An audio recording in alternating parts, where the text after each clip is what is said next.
안녕하십니까 영화친구 여러분들, 소마시네마의 소마50입니다. 자, 오늘 볼 영화는 지금 이제 화려하게 별점이 많은데요. 타르입니다. 자, 타르라는 영화, 이거 지금 딱 보면 토드필드 감독 작품, 케이트 블란쳇 이렇게 나와 있는데, 포스터는 아래에서 위로 잡은 그런 영화예요. 그러니까 이 영화를 이렇게 단선적으로 표현하기 사실 좀 어려운 영화 같고요. 예술가의 문제, 그리고 예술가의 도덕성, 뭐 미투 정도까지 현재 이제 뭐 그런 얘기들까지 해서 포함해서 영화는 전체적으로 봤을 때 정점에 있는 타르, 이 바로 케이트 블랑쳇이죠. 케이트 블란쳇이 연기하는 정점에 있는 거예요. 그러니까 어차피 클래식 음악계를 배경으로 하고 있는데, 타르는 베를린 필하모닉의 어, 상임 지휘자, 여성인 상임 지휘자라는 설명입니다. 그러니까 아직 그런 인물은 없었는데, 이제 이 영화 속에 리디아 타르라고 하는 케이트 블란쳇이 연기하는 캐릭터가 그 정도의 지위로 올랐다는 얘기를 설정을 잡고 있어요. 자, 일단 영화 자체의 뭐 그 완성도는 뭐 상당히 훌륭하다라고 말할 수 있겠습니다. 자, 이 영화 일단은 뭐 개요부터 보면 이 타르, 토드필드 감독은 연기 원래 배우 출신의 연출가고요. 그다음에 리틀 칠드런이라는 문제작이 2006년도에 있었는데, 그 작품이 연출이고 되게 영화를 많이 발표를 하는 스타일은 아니네요. 타르도 상당히 오랜만에 각본 감독을 했고, 되게 도덕성 문제라든가 좀 인간의 심연을 조금 탐구하는데 능력을 발휘하는 그런 감독 되겠습니다.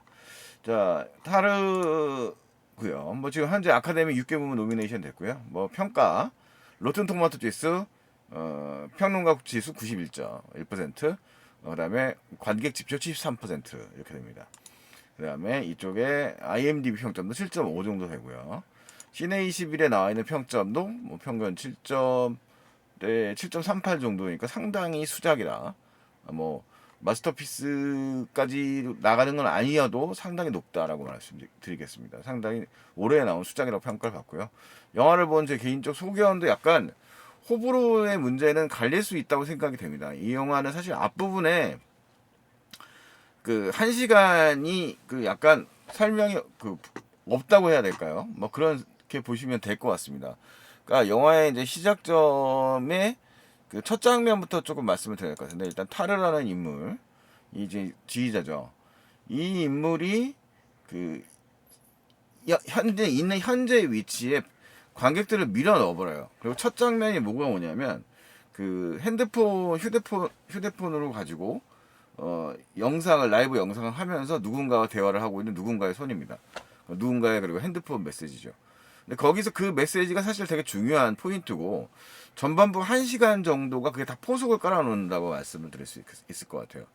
그 1시간 동안 이 타르라고 있는 사람이 뭐 어떤 예술가인지도 설명이 되고, 뭐 일종의 토크쇼 같은 게 진행이 되기 때문에 그뭐 지위를 배우려고 하는 사람도 만나게 되고, 뭐 팬도 만나게 되고, 뭐 그 팬에 대해서 이제 친절하게 대하는 태도 같은 것도 나오고, 뭐 그다음에 이 사람의 조수 나오고, 그다음에 가족, 이그 영화 속 설정이 타르가 이제 그 베를린 필의 그 악장이라고 하죠. 그 제일 바이올리니스트와 연관되어서 그 사람과 이제 레즈비언인데, 그래서 이제 부부 관계를 맺고 있는 그런 인물로 등장을 합니다. 뭐 그런 설정도 나오고 뭐 이런 얘기들이 쭉 깔려요.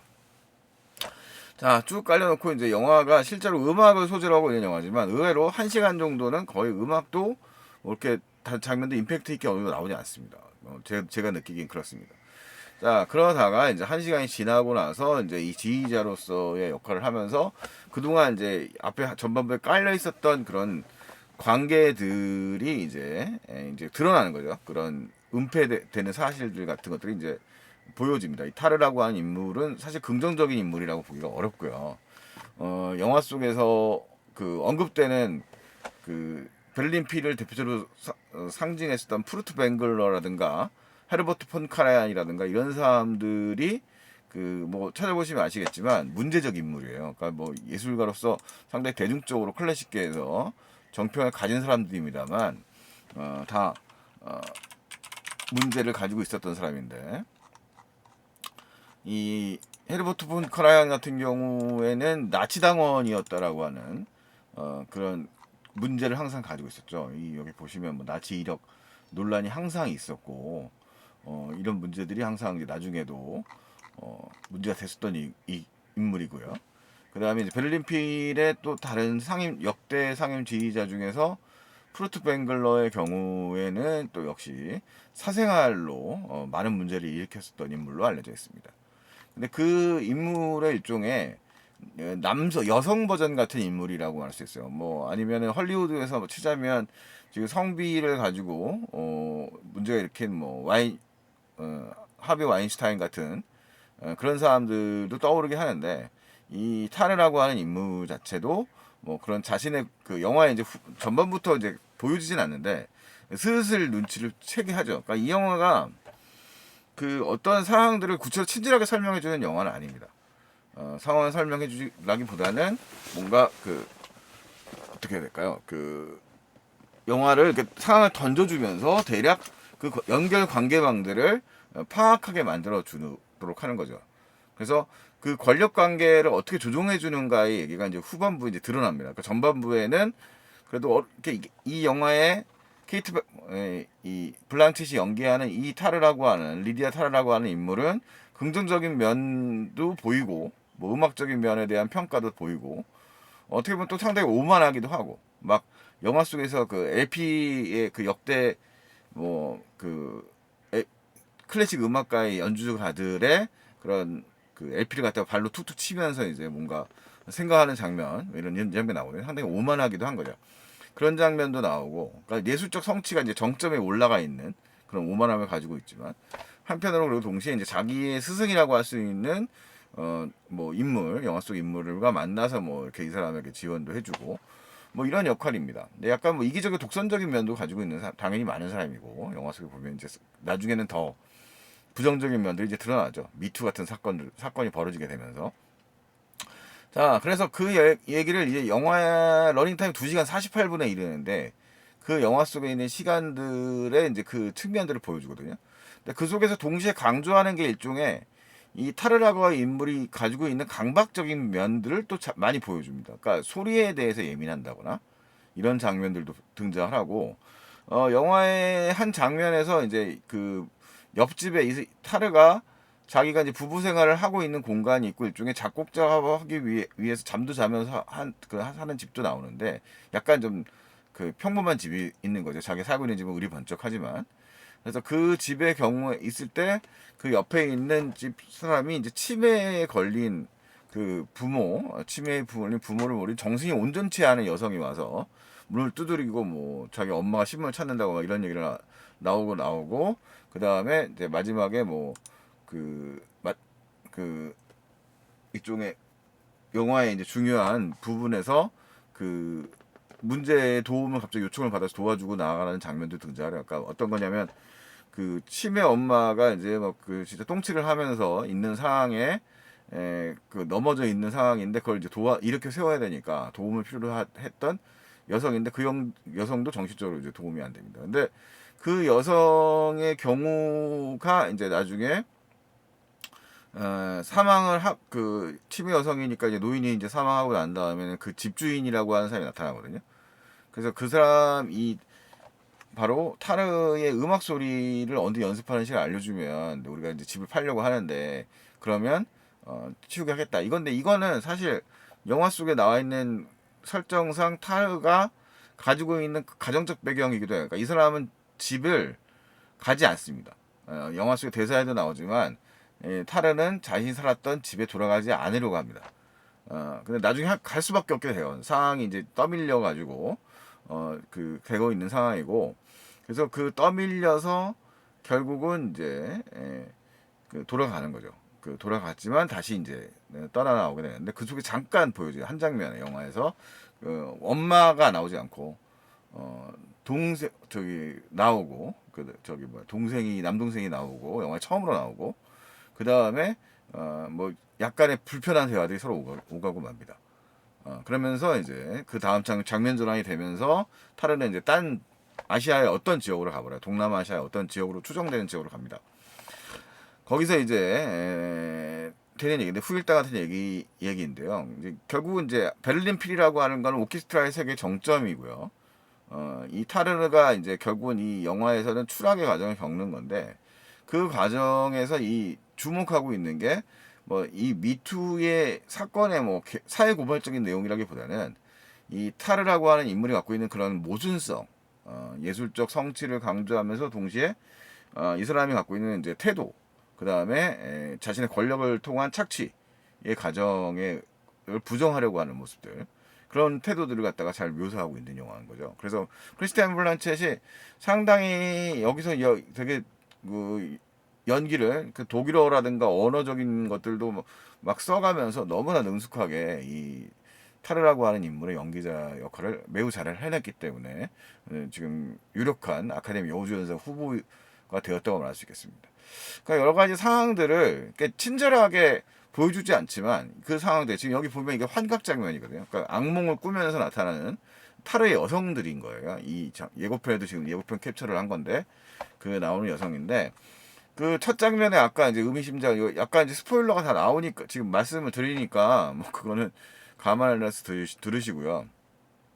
첫 장면을 잠깐 말로 이제 묘사를 해드렸습니다만 이 타르라고 하는 인물이 가지고 있는 그 장면, 그 대화의 장면에서 영화 속에 있는 많이 등장하지 않지만 그 메일을 보냈던 과거의 일종의 제자 같은 사람이 있어요. 근데 이 제자 같은 사람이 이제 메시지를 보내는 걸로 수정해냅니다. 뭐 정확하게 이제 누군지 모르겠지만 어쨌든 그 메시지를 주고 받으면서 너는 아직 마지막에 이제 다른 데서 기억하지 않으셔야 되는데 뭐 되게 부정적으로 말하고 있는데 그 누군가 대답을 바로 너는 아직도 사랑하는구나 그 상대방이 이제 이렇게 얘기하는 거죠. 이 타르라고 하는 인물을 아직 사랑하고 있는 누군가인 건데 그건 이제 그 영화 속에 보면 이 정확하게 이름은 이제 떠오르지 않지만 이 인물 그 여인들 그 저기 뭐야 프랑스 배우신데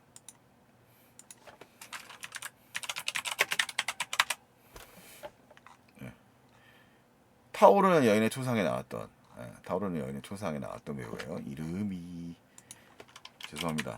이제 다 미리 이름을 달달 외우고 다녔는데 제가 유준 배우들 잘 이름을 잘 안 떠오르더라고요. 노에미 메를랑이라고 하는 배우죠. 이 배우입니다. 그러니까 노에미 메를랑 되게 인상적인 연기를 이 영화에서도 했었는데요. 이 여기서도 이제 일종의 타르를 아마 사모하고 이 사람이 이제 애증의 관계를 갖게 되는 인물로 보여요. 지금 되게 굳은 표정이 나옵니다만 이쪽에 조수 역할을 이제 계속 쫓아다니면서 하거든요. 그러니까 이 사람이 계속 사랑하기 때문에 남아 있었던 사람인데 타르는 정작 이 사람의 마음을 받아주지 않기 때문에 나중에 떠나버리게 되는 거예요. 그리고 그 사랑을 받아주지 않는 이유가 바로 이제 타르에게 어떻게 보면 버림받은 그 모 여성이 이제 영화 속에 거의 보여주지 않지만 그 여성에게 이제 큰 일이 나게 됩니다.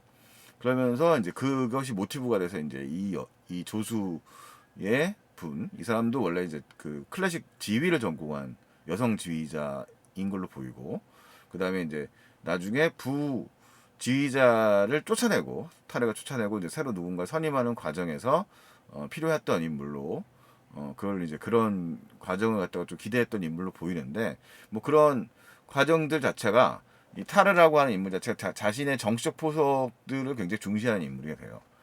그리고 이 지금 영화에 보면 지금 이 장면에 등장한 첼리스트가 등장을 합니다. 근데 이 첼리스트를 선발하는 과정에서 이 일종의 되게 은밀하게 이 타르가 권력을 발휘해가지고 이 첼리스트를 고용하는 과정. 그러니까 이 첼리스트가 실력이 없는 건 아닙니다. 실력이 없는 건 아니지만 이 첼리스트를 일단은 그 사랑하는 마음 같은 것들이 타르에게 있는 걸로 보이고요. 실제로 이제 그 여성을 자신의 곁에 두기 위해서 일종의 하는 작업들 그리고 그런 일종의 오케스트라 내의 정치적 측면들도 잘 묘사가 되고 있습니다. 안 할 수 없게 만드는 거죠. 이 사람의 이제 그런 모티브를 발견을 하게 되고 그 다음에 그 속에서 이제 이 여성에게 이제 기회를 주고 하는 역할들을 모두 하고 있는 모습이 이제 이 권력을 발휘해서 하는 작업들이 이제 보여집니다. 그러니까 관례를 깨거든요. 이 여성은 막 정식 단원도 아닌 상황이었는데 이 정식 단원이 원래 제일 첼리스트에게 주어지는 오케스트라에서의 그런 엘가의 첼로 협주곡을 연주하게 하게 하면서 솔리스트가 필요한데 이 솔리스트 앞에 나와서 이제 연주하시는 분들 이분들이 필요한데 그 역할은 보통 관례적으로 오케스트라 내에서 제일 연주자가 하는 거란 말이죠.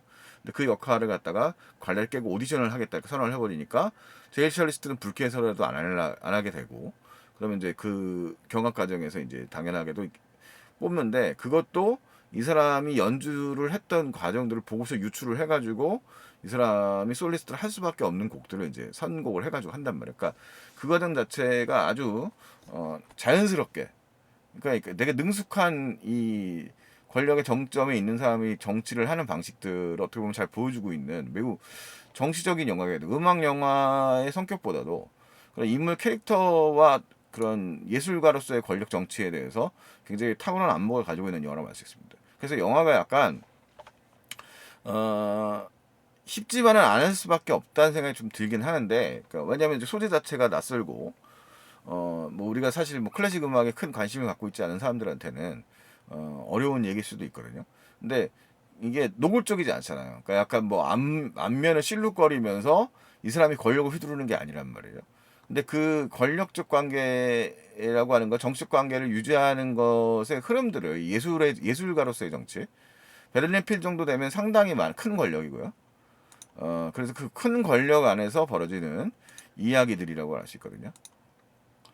그래서 그 설정들이 되게 잘 보여주고 있는 것이라고 할 수 있겠습니다. 그래서 사실은 이 영화에서 모든 이제 사이코 드라마적인 성격도 가지고 있어요. 강박적인 측면. 그러니까 지금 보고 있는 이 장면의 경우도 아침마다 러닝을 이제 베를린 시내에서 뛰고 있는 타르가 소리 누군가 비명 소리를 듣고 쫓아가거든요. 근데 이건 어린 시절의 경험일 수도 있는 것 같고 트라우마 같은 측면일 수도 있는 것 같고 그 다음에 그 소리를 갖다가 잠을 자다가 소리에 예민해서 깊이 잠 못 들고 깨는 측면도 있어요. 그래서 불안과 강박에 시달리고 있는 예술가의 측면도 또 같이 묘사가 됩니다. 그래서 어떻게 보면 약간 혼란스러운 거예요. 이 영화는 그러니까 순수하게 뭐 위플래시 같은 영화들 보면 이제 음악을 강하게 넣으면서 이 권력과 이 권력을 이용한 음악 선생님과 그것에 이제 휘둘리게 되는 그런 제자의 이야기를 상당히 스릴러처럼 묘사를 했잖아요. 근데 이 타르는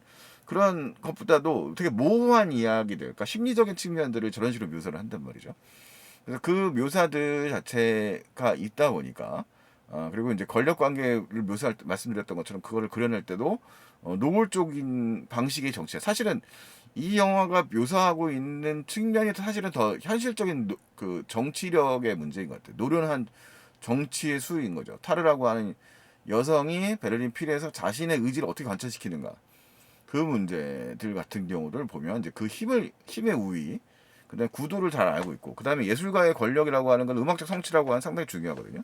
근데 타르라고 하는 영화 전반부에 나와 있는 것처럼 당대 그 클래식 지휘가 중에서 이미 어떤 경지를 넘어선 그러니까 파이오니아 같은 인물인 거예요. 그래서 그 힘이 막강한 거죠. 그 막강한 힘을 어떻게 보면 한 시간 동안 앞에 지루해 볼 수 있는 갑자기 상황을 관객들 입장에서는 약간 당황스러울 수밖에 없는 게 저도 좀 당황스러웠는데 상황을 툭 던져줘요. 갑자기 마크 스트롱이 나왔는데 이 사람이 이제 일종의 왜 서양 배우들 이름을 잘 이렇게 외워지지가 않잖아요. 나중에 보니까 이제 이 사람이 나중에 이 대화 속에 언급되다가 베를린 필로 이제 또 연결되는 뭐 그런 부분들이 나오더라고요. 그래서 그런 측면들이 그 처음에는 이게 뭐지라고 생각이 들게 되거든요. 그러니까 이게 이제 클래식 음악계에서 가지고 있는 사람의 주변의 흐름들을 잘 보여주고 있는 것 같아요. 근데 그게 이제 나중에 던져진 이야기 한 시간 정도 그 지루한 한 시간을 참아내면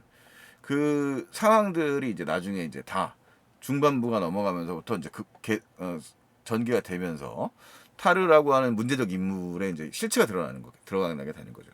이 사람이 권력 관계를 맺고 인간 주변 사람들을 어떻게 이용했는지에 대한 이야기들도 나오게 되는 거고 이 사람의 죄의식 같은 측면들도 같이 포함이 되어 있는 거고 그래서 뭐 꽤 흥미로운 영화인 것 같습니다. 이 타르라는 영화 자체가 결과적으로 뭐 예술가라고 하는 존재들 자체가 이 사실은 뭐 도덕적으로 완성되어 있는 존재가 아니잖아요. 그러니까 우리가 가장 중요한 착각을 하는 게 뭐 어떤 성취를 이뤘던 사람이 도덕적으로도 완성되어 있다고 생각하기 쉬운 거예요. 한국은 또 그런 도덕주의가 되게 강하지 않습니까?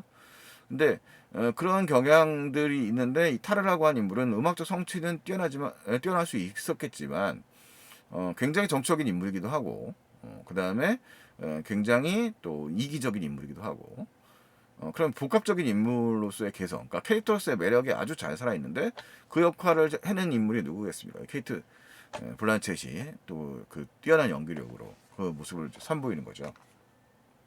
그래서 이 영화에 이제 보여지니까 이 지금 첼리스트가 이제 러시아 출신으로 등장하는 이 첼리스트가 이제 타르가 이제 점 찍어서 아까 말씀드렸던 오디션 관계에서 이제 성장하는 그런 역할입니다. 그래서 영화에 보여지면 그 사운드 같은 경우도 상당히 많이 쓰고 있고요. 그러니까 이 타르가 도덕적 죄악을 벌어질 때 사운드가 이제 사운드의 강박이라든가 이런 문제들이 또 발생하기도 하고 문을 이제 딩동거리는 소리가 이제 계속 들리고 초인종 소리가 들리기도 하거든요. 그러니까 그런 초인종 소리에 신경을 쓰면서 애써 무시하려고 하는데 이제 그것이 나중에 이제 아까 말씀드렸던 옆집의 이제 그런 장면, 그 약간 충격적인 장면에, 그러니까 뭐 아주 충격적이라기보다는 좀 충격적인 경험을 이 타르가 하게 되는데 그런 모습이 됩니다. 그래서 뭐 영화에서 비유는 어떨지 모르겠지만 이 영화 결국 타르가 이제 이 베를린 필에서는 쫓겨나게 되고 그 다음에 이제 그 자신의 성취를 빼앗기는 걸 스스로 납득하지 못해요. 그래서 그 장면이 영화 후반부에 가면 이 사람이 영화의 전적인 프로젝트 상으로 말러의 교향곡들을 8개, 9개 중에서 8개를 다 녹음을 해놓고 마지막 제일 중요한 5번 교향곡을 구스타프 말러의 교향곡을 녹음하기 위해서 나아가는 위해서 노력하고 있는 과정이었거든요. 근데 그걸 빼앗기자 이제 거기서 뭔가 이제 또 사단을 일으키는 장면이 또 등장합니다. 그리고 되게 뜬금없어 보이는 장면도 나와요. 영화의 전반부 1시간에 줄리어드 장면이 등장하는데 줄리어드의 특강을 하러 간 거죠. 근데 거기서 일종의 그 학생과 같이 대화를 나누다가 이 학생을 약 올려가지고 쫓아내게 나오는 장면이 나오는데 이 그 학생은 자신의 이제 그런 정치성, 그 다음에 성 정체성의 문제 등으로 인해서 이 세바스찬 바하라고 하는 인물을 좋아하지 않는다고 말한단 말이죠. 근데 애써 그 장면에서 타르는 계속 부정을 해요. 도덕적인 것들로 예술가의 위대한 업적을 무시할 수 없다. 이렇게 얘기한단 말이죠. 그래서 사실은 예술가들에게 항상 이제 나오는 논쟁거리가 결국은 이제 예술 지상주의냐, 예술만을 가지고 봐야 되는 것이냐, 이제 그런 측면도 있어야 되겠죠.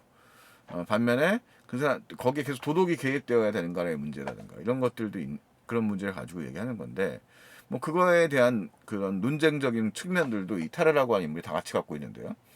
질문을 던지는 겁니다. 관객들에게 과연 여러분들은 이 타르라고 하는 인물을 앞에서 이제 선술했던 굉장히 훌륭한 예술가이긴 하지만 과연 할 것이냐, 이 사람 인정해야 되는 것이냐 이런 문제인데 결국은 이제 현재 당연히 현재 살고 있는 인물로 설정되어 있기 때문에 이 타르는 결국은 이제 이 베를린 필에서 쫓겨나게 돼버리는 영화적 결론이 나오고 결국은 이제 다른 어딘가의 오케스트라로 가는데 그 소위 뭐 그렇게 뭐 음악이라는 걸 급을 나눌 수는 없지만 이 게임 음악의 연주자로 가는 장면으로 이제 마무리가 됩니다.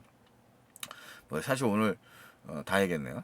어떻게 이제 스토리적인 측면은 다 얘기했고요. 그래서 영화가 이제 그런 스토리적인 측면들보다도 이런 심리적인 부분들을 상당히 치중해서 연출을 했기 때문에 이 영화 자체를 그런데 포인트를 두시고 보시면, 그러니까 물리적 충돌이라기보다는 이런 뭔가 가지고 있는 이 타르라고 하는 문제적 인물이라고 하는 인물에 집중해서 보시면 영화가 흥미로울 것이다. 그리고 그 속에서 예술가와 예술, 그다음 도덕이라는 문제들 같은 것들에 대해서 신경 써서 보면 흥미로운 영화가 되지 않을까 생각이 듭니다. 이상 뭐 타르에 대한 간단한 제 소감 말씀드렸습니다. 저는 소마 시네마의 소마 50이었습니다. 다음에 또 만나도록 하겠습니다. 안녕히 계십시오.